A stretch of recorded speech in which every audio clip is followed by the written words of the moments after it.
नमस्कार। Something in between के 50वें episode में आप सभी का स्वागत है।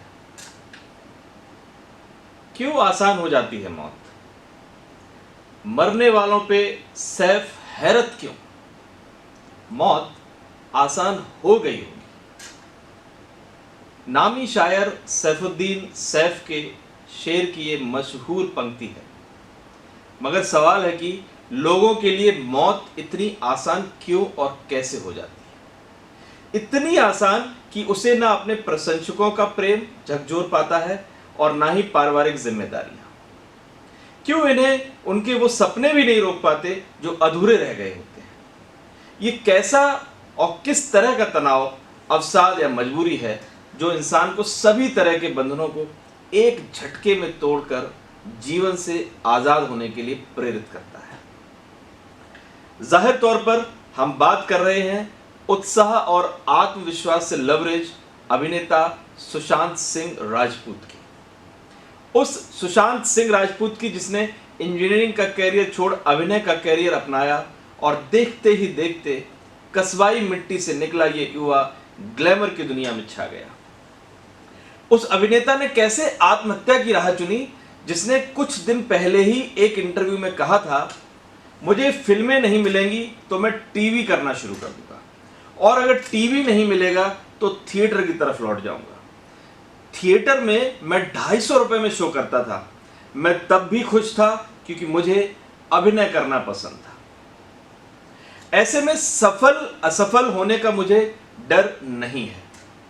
ऐसे में ये सोचकर वाकई हैरत होती है कि एक ऐसा नौजवान जो असफलता से नहीं डरता था, कामयाबी जिसके कदम चूम रही थी, जिसके पाने के लिए पूरी जिंदगी पड़ी थी, उसने अचानक जिंदगी से इस तरह कैसे हार मान ली? क्या पहले ही अवसाद में चल रहे सुशांत को कोरोना महामारी के दौरान लगाए गए लॉकडाउन के कारण अत्यधिक एकाकी हो गए? सेलिब्रिटीज की बात करें तो इसमें आत्महत्या की प्रवृत्ति कोई नई बात नहीं है। युवा अभिनेता सुशांत की तरह ऐसी हस्तियां जिसने आत्महत्या की राह चुनी, उनकी सूची बेहद लंबी है।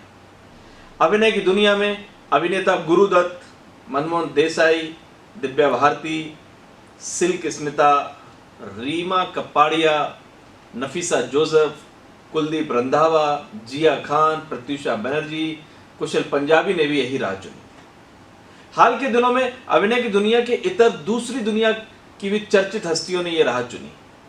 ये सभी अलग अलग क्षेत्र की चर्चित के साथ कामयाब हस्तियां थी। जाहिर तौर पर इन हस्तियों द्वारा की गई आत्महत्या इस तथ्य को झुठलाती है कि लोग आर्थिक तंगी की वजह से या फिर करियर में नाकामी की वजह से ऐसा करते हैं।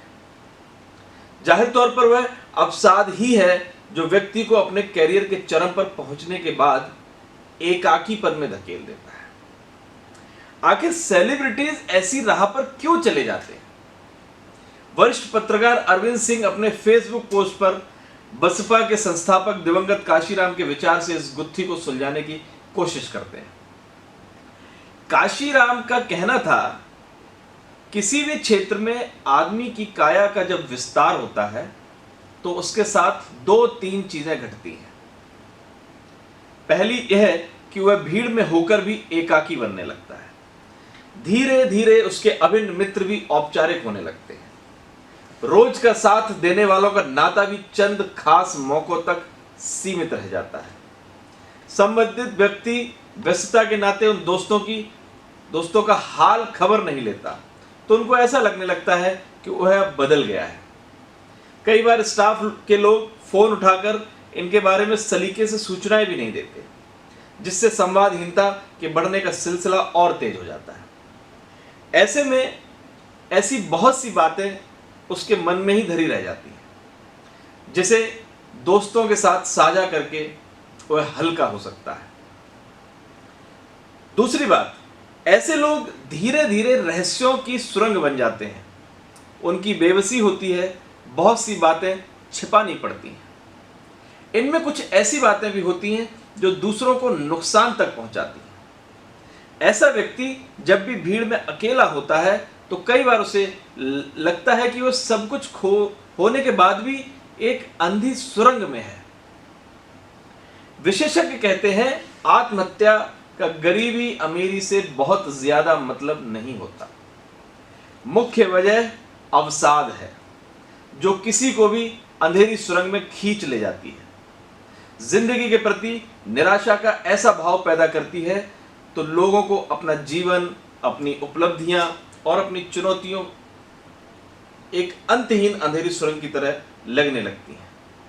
इसलिए आत्महत्या की घटनाएं गरीब देशों की तुलना में अमीर देशों में ज्यादा है। फिनलैंड दुनिया का सबसे खुशहाल देश है, लेकिन इसका दूसरा पहलू यह भी है कि फिनलैंड दुनिया के उन देशों में शामिल है जहां आत्महत्या दर सबसे अधिक है। दुनिया में हर 40 सेकंड में एक व्यक्ति आत्महत्या करता है। हर सेकंड 800 लोग आत्महत्या की कोशिश करते हैं। दुनिया में हर साल 8 लाख और भारत में 1,35,000 लोग आत्महत्या करते हैं। सभी जगह इसकी मुख्य वजह अवसाद, इसके बाद तनाव और अंत में आर्थिक तंगी है। जाहिर तौर पर जाने वाले तो चले जाते हैं, मगर उनके परिजन जीवन भर इस टीस के साथ जीते हैं कि अगर समय से चेत जाते तो जाने वाले को बचा सकते थे। जीवन में हर व्यक्ति कई तरह की भूमिकाओं में होता है। पुत्र पुत्री, भाई बहन, पति पत्नी, माता पिता, दोस्त जैसी भूमिकाओं।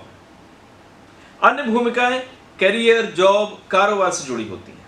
इसलिए जब भी किसी भी व्यक्ति की मौत उन सभी रिश्तों की डोर भी तोड़ देती है तो जीवन में वह व्यक्ति अलग अलग भूमिकाओं को निभा रहा होता है। जाहिर तौर पर इसलिए मृत्यु दुख देती है। वजह अगर आत्महत्या हो तो उसके परिजनों में पूरी उम्र एक टीस रह जाती है। सभी को पता है कि मौत अंतिम सत्य है, किसी भी जीव की आखिरी मंजिल भी। जीवन अस्थाई है, बुद्ध और गीता दोनों यही कहते हैं। लेकिन ऐसे मामलों में सब ज्ञान धरा रह जाता है। हमेशा यही लगता है कि जाने वालों के दिमाग में चल रहे द्वंद्व को थोड़ा पहले महसूस करना चाहिए था और विशेषज्ञों की मदद लेनी चाहिए थी। जाहिर तौर पर आत्महत्या का मुख्य कारण अवसाद है और यह अवसाद पूरी दुनिया में तेजी से अपने पांव फैला रहा है। देश में कोरोना महामारी के कारण रोजगार छिनने, लोगों से मिलने जुलने के अवसर कम होने से एकाकीपन, तनाव बढ़े हैं। ऐसे में फिलहाल दुनिया को प्यार की जरूरत है। बहुत बहुत प्यार और बहुत बहुत संवाद की जरूरत है। किसी ने लिखा है, इस वक्त बाप को चाहिए कि अपने बच्चों को सीने से लगा ले, उनसे पूछे कि क्या तुम्हें चांद चाहिए। बच्चों को चाहिए अपनी मां की गोद में सर रखकर बैठ जाएं दम भर के। प्रेमियों को चाहिए कि वो अपने प्यार को ये यकीन दिलाएं कि इस कायनात के अंत और उसके बाद भी उनका प्यार बना रहे, क्योंकि आप नहीं जानते कि इस निर्दयी वक्त में कौन आपसे बहुत बहुत दूर हमेशा के लिए चले जाने की योजना बना रहा है। मन ही मन। परिवार और दोस्त होते ही इसलिए हैं। समेट लीजिए अपनों को। आपका एक प्यार भरा संबोधन क्या पता उसे जीने की फिर से वजह दे दे और आपको पश्चाताप में जाने से रोक दे। आप भी कोरोना संकट के दौरान भले ही जिस स्थिति में हैं, अपने दोस्तों, परिजनों की खबर लेते रहें। याद करें कि आपके जीवन के शुरुआती दौर में कौन कौन से चेहरे आपसे जुड़े थे। उन्हें तलाशें, उनसे बात करें, लगातार खोज खबर लें। वक्त कोरोना के साथ अवसाद, एकाकीपन और तनाव का चेन तोड़ने का भी है। आपकी ओर से साधा गया संपर्क दूसरे को नया जीवन दे सकता है। हाँ, इससे आपका एकाकीपन और तनाव भी दूर होगा। आप पुरानी यादों में खोएंगे, नए सपने बुनेंगे। विपत्ति के समय नए सपने बुनना नई उम्मीदों को जन्म देगा। मेरा आज का ये एपिसोड अब इस दुनिया में नहीं रहे सुशांत राजपूत को समर्पित है। मेरी संवेदनाएं उनके पूरे परिवार के साथ। नमस्कार।